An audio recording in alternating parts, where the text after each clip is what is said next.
Konnichiwa, Mina! And now it's time for Week 14 of the 2016 PFA season, the week of November 13th and 14th. But before we can do that, we gotta take a look at the standings after last week. So here was the standings after Week 13, with Washington still leading by a half a game against Boston in the National East. Omaha with a 5-game lead over Milwaukee in the National Central. Atlanta with a 2-game lead over Birmingham in the National South, and Phoenix having a tiebreaker over Portland in the National West. And in the Century Conference, Baltimore leads Pittsburgh by 1.5 games in the Century East. Then Chicago leads Minneapolis by 2 in the Century Central. Dallas leads New Orleans by 2 in the Century South, and San Diego leads San Francisco by 1 in the Century West. Now let's go take a look at the playoff standings. Okay, now here's the playoff standings in the National Conference. As you can see, Omaha and Phoenix still have the byes. It would be Los Angeles going to Atlanta and Portland going to Washington at the season end of the day. And as you can see, everyone else that's not in the playoffs at the moment. And there is a playoff elimination scenario this week, and that's Manhattan. If if Los Angeles wins against Portland and Manhattan wins today against Atlanta, Manhattan's done. Even if they win, they're done. All it takes is a Washington and Los Angeles victory. But now let's get to the Century Conference. So now in the Century Conference, it's Chicago and Baltimore with the byes. And it would be San Francisco going to San Diego and Pittsburgh going to Dallas. And there's one playoff elimination scenario this week, and that's Cincinnati. If they lose or San Francisco wins, they are eliminated. But other than that, everyone else still has a shot to stay in the playoffs. So now let's go take a look at the schedule for Week 14. So now, here's the schedule for Week 13. It will be first up with Detroit going to Chicago, Tampa going to San Antonio, a rematch from last week, Manhattan going to Cleveland, New Orleans going to Houston, winless Louisville going to Indianapolis, and then a very important Century Conference showdown, San Diego going to Minneapolis. And then another big showdown in the National Conference, this time for the 3rd and 4th seed, Atlanta going to Washington. And then we get to the 4 p.m. games. It'll be Cincinnati going to Buffalo, undefeated Omaha going to Honolulu, Denver going to Jacksonville, Birmingham going to Phoenix. A very, very crucial showdown in the National West. Los Angeles going to Portland, Milwaukee going to San Francisco, El Paso going to Seattle. And then the Sunday nighter, Oklahoma going to Kansas City. And then the big Monday night showdown. I waited all year for this. My favorite game of the year. And I didn't think it was going to have any relevance, but it is. Baltimore going to Pittsburgh. So now let's go take a look at the results for Week 13. And I did some minor updates to the bug in a second, what you're going to see. So the first game of the week was Detroit going to Chicago. Detroit embarrassed a couple weeks ago when they were hosting Chicago, trying to end their 4-game losing streak, while Chicago's trying to win after losing 2 in a row as well. And Chicago would get the victory to get their first win season ever and drop Detroit now to 5 games in a row losing. 30-22. Detroit almost came back with 2 touchdowns near the end, and the Engines had 99 yards in penalties. That's not going to help too much. But the 71ers also had 3 turnovers, 5 sacks in total in this game. It was an ugly finish, but Chicago really fought hard to get that win. And then we get to the next game, a rematch from last week, Manhattan at Cleveland.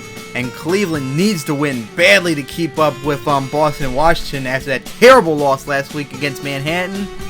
But they would blow it for the 2nd week in a row against Manhattan. Manhattan would take the lead with just 26 seconds left on a 55-yard field goal and would push the Bulldogs under 500 for the first time ever. Manhattan would get 3 wins in a row, but it doesn't matter if Los Angeles and Washington wins later on, because they'll be eliminated if that happens. It was a terrible game for both quarterbacks. They both threw 5 interceptions total. Manhattan's wide receiver Lawrence Irons had 4 receptions, 126 yards, and a touchdown. And Cleveland cornerback Manuel Echoes had 5 tackles, 3 pass defended, and 2 interceptions, so he had a good game. And also, I didn't put up on the thing, but Cleveland's Matthew Gray, a defensive end, had 11 tackles, that's incredible, and a sack. he had a good game. That Cleveland defense had a good game, but they couldn't be there when they were needed the most. They allowed Manhattan to march downfield just enough to get that 55-yard field goal. And then we get to another divisional matchup, New Orleans at Houston, a rematch from a couple weeks ago where Houston went to New Orleans and absolutely destroyed New Orleans. New Orleans wanting to get revenge in order to keep up with Dallas in the Century South. Both teams hoping to keep momentum up from their incredible Sunday night and Monday night victories from last week. But New Orleans in a defensive effort would win 14-3.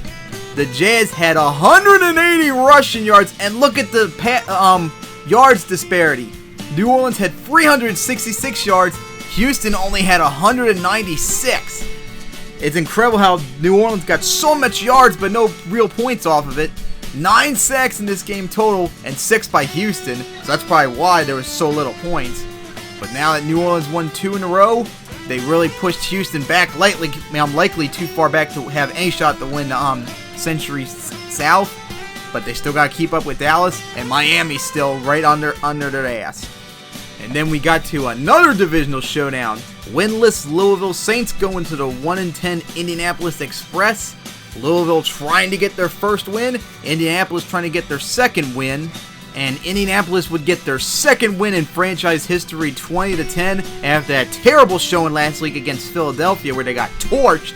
And Louisville still remains winless with 5 more games to go. Indianapolis' Rodney Sanders, quarterback, was 29 of 37, 278 yards, 2 touchdowns, and a pick. Indianapolis running back Kevin Smith was 25 attempts for 97 yards. There were 8 sacks in this game and 5 of them by Indianapolis. But Louisville's linebacker Larry Mercier had 10 tackles. Not bad for a linebacker, especially of his caliber. He had 91 tackles so far this season and 4 sacks and 3 interceptions.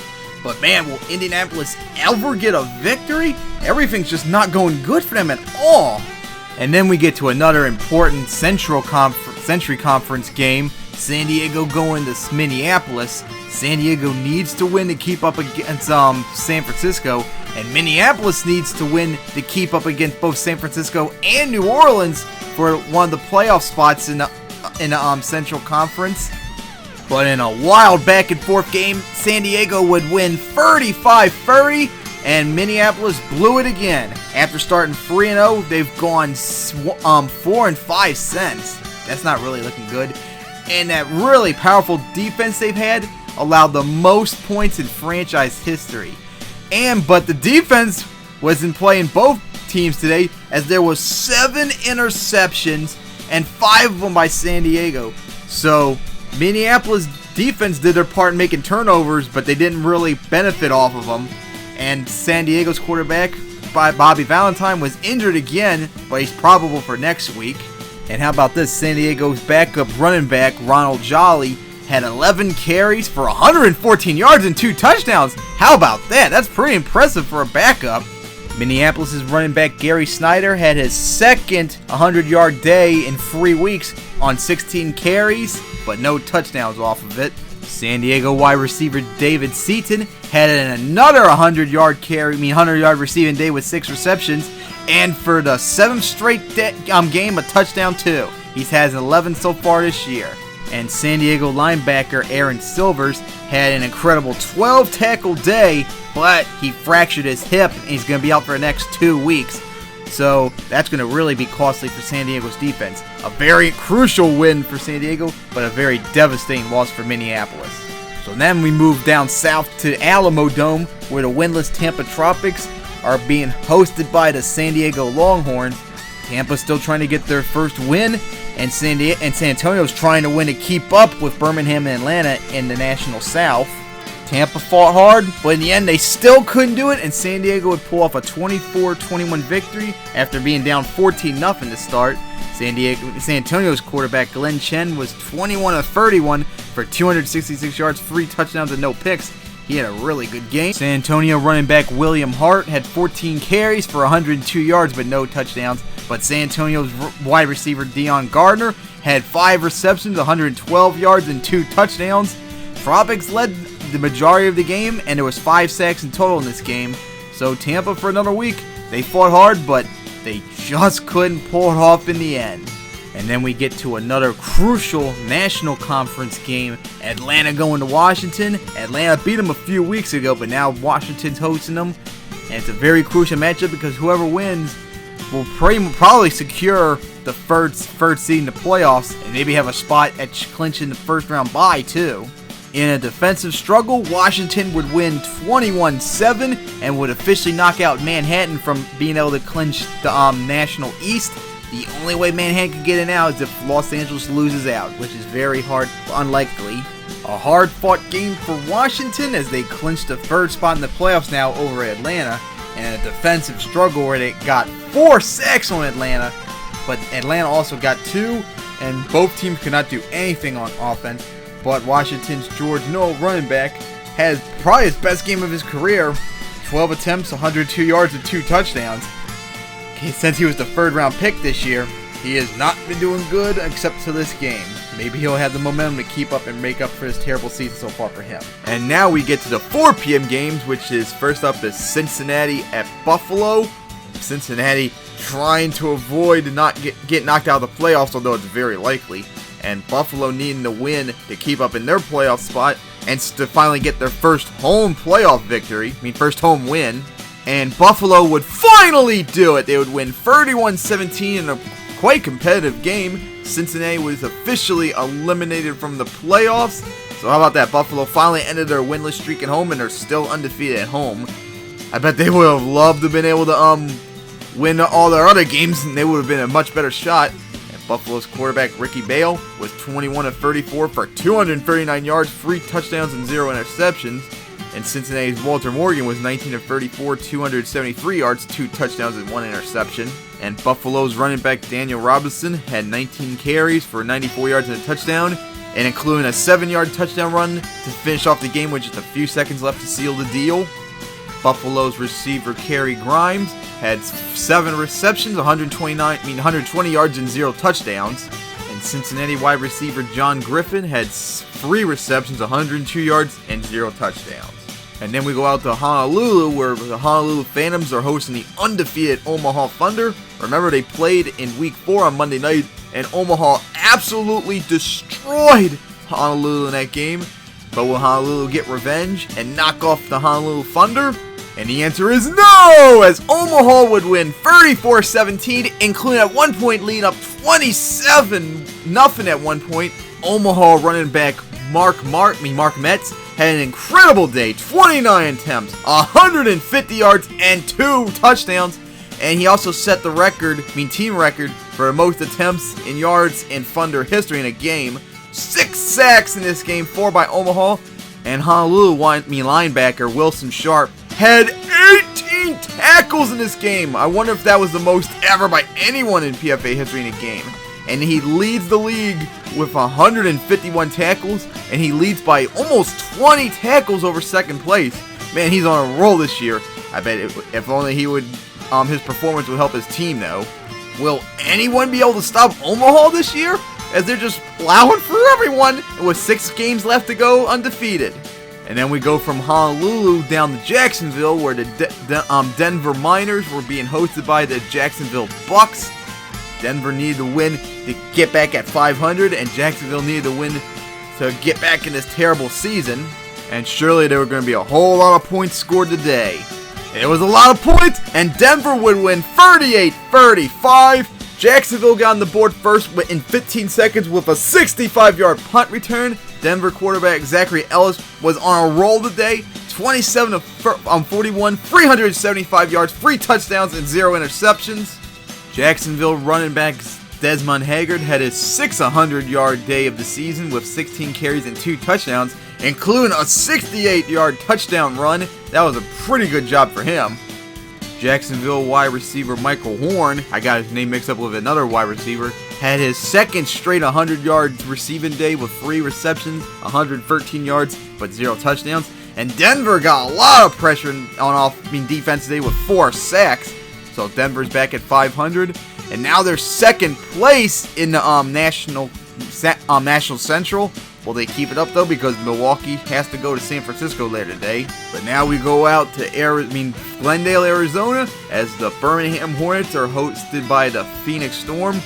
Phoenix Storm needs the win to keep up against both Portland and Los Angeles, especially after that terrible loss they had against Oakland last week. But Denver needs the win to keep ahead. Keep just right there with Atlanta. And Phoenix blew it again on offense as Birmingham would win 21-10. 2 straight weeks in a row now. Phoenix has only scored 10 points as they got boat raced on defense from the opposing team.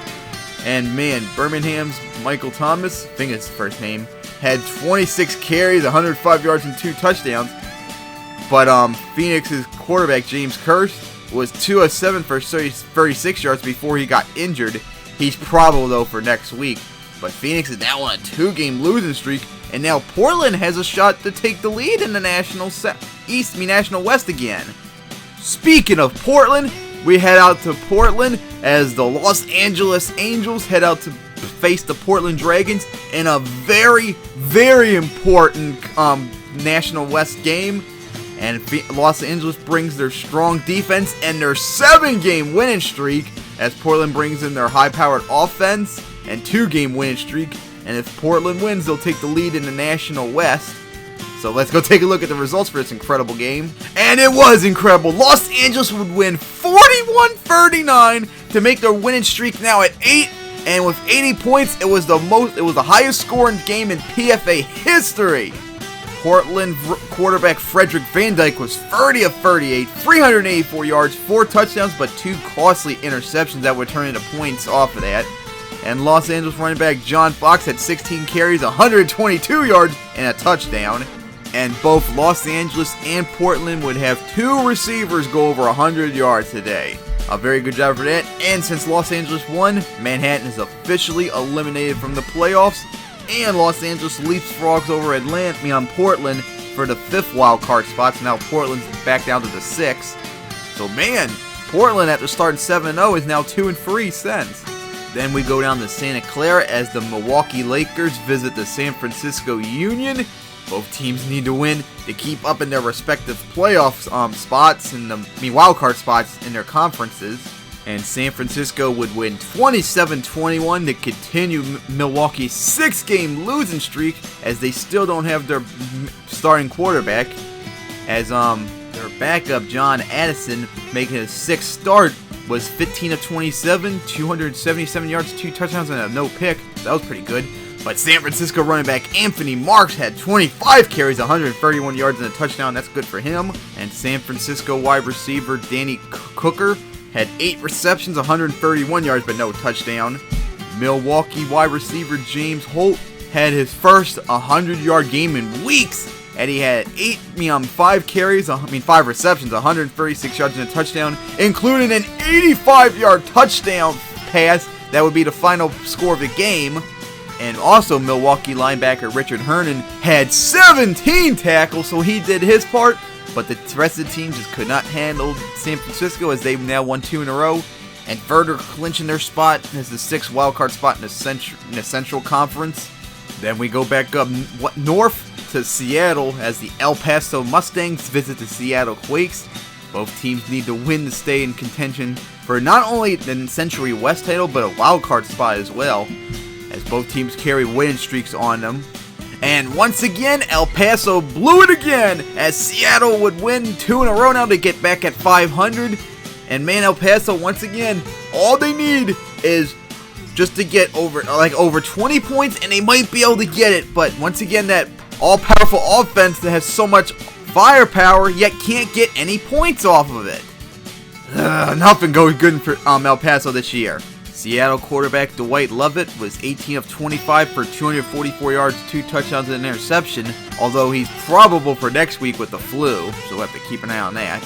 Seattle wide receiver Eric Benjamin had 6 receptions, 122 yards, and 0 touchdowns, and there was 6 sacks total in this game.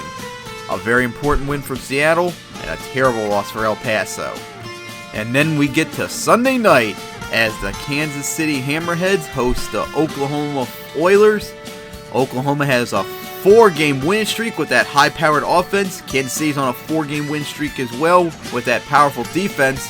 This is a very crucial game as whoever wins will have the first spot in the Century Central. And defense would triumph today as Kansas City would win 27-13. Oklahoma, after the last 4 weeks, averaged 33 points a game, only got 13 tonight. And that ended their game-winning streak of 4. And Kansas City's at 500 for the first time ever.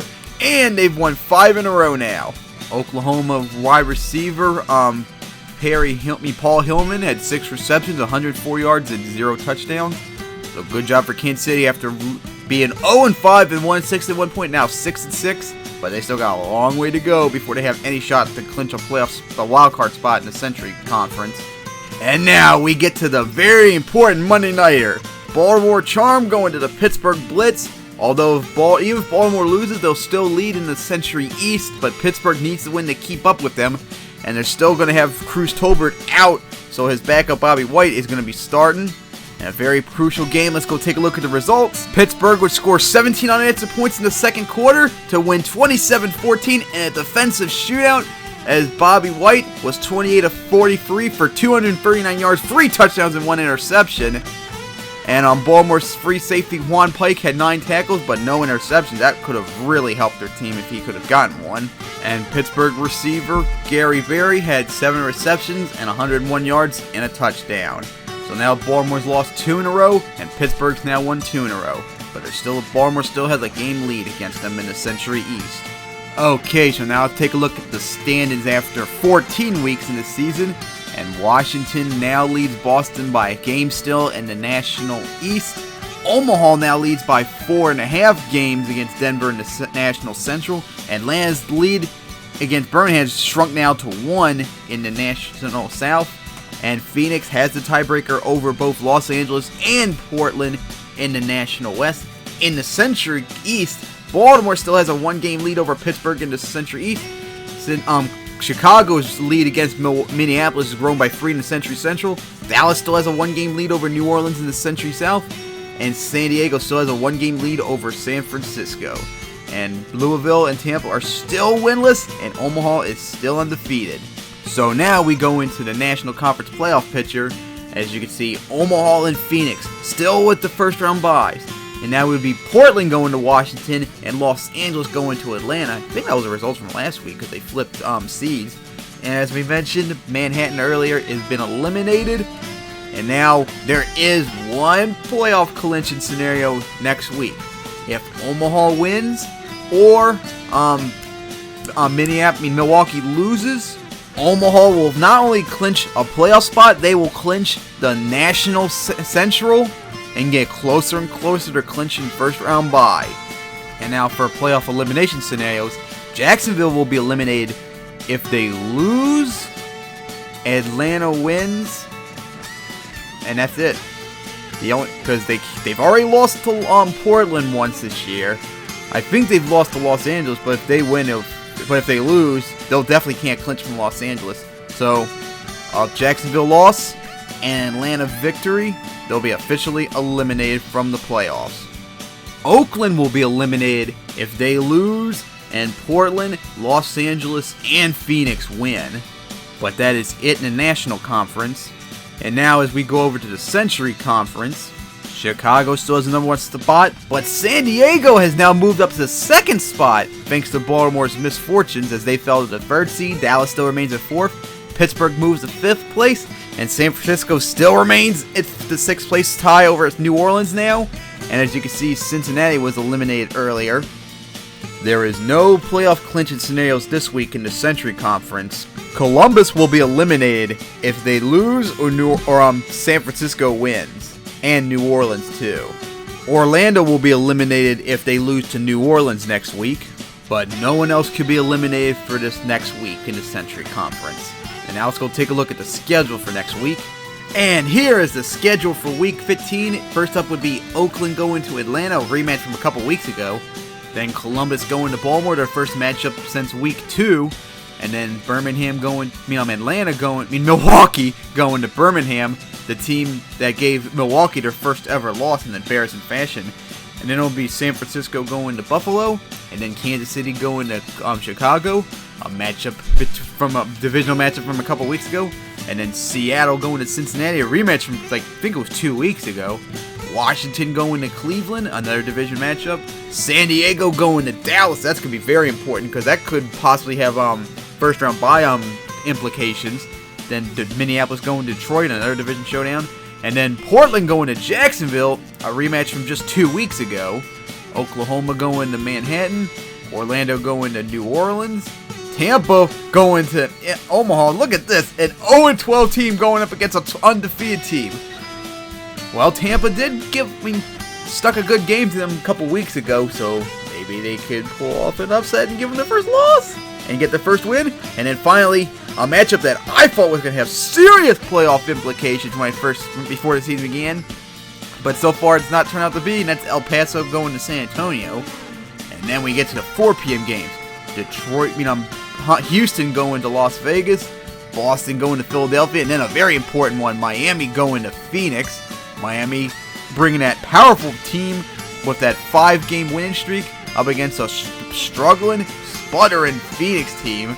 And then we get to Sunday night, Denver going to Indianapolis, and then another Monday nighter, Los Angeles going to Honolulu. And that is it for Week 14. Hope you tune in next week for Week 15. And remember, go to my site to keep an update on how the season's going so far, including what are the percentage chance of victory for next week. So tune in next week, and we'll see some more Week 15, some more action. Hopefully Omaha will win, keep going undefeated, and clinch their first playoff spot too. So, Johnny!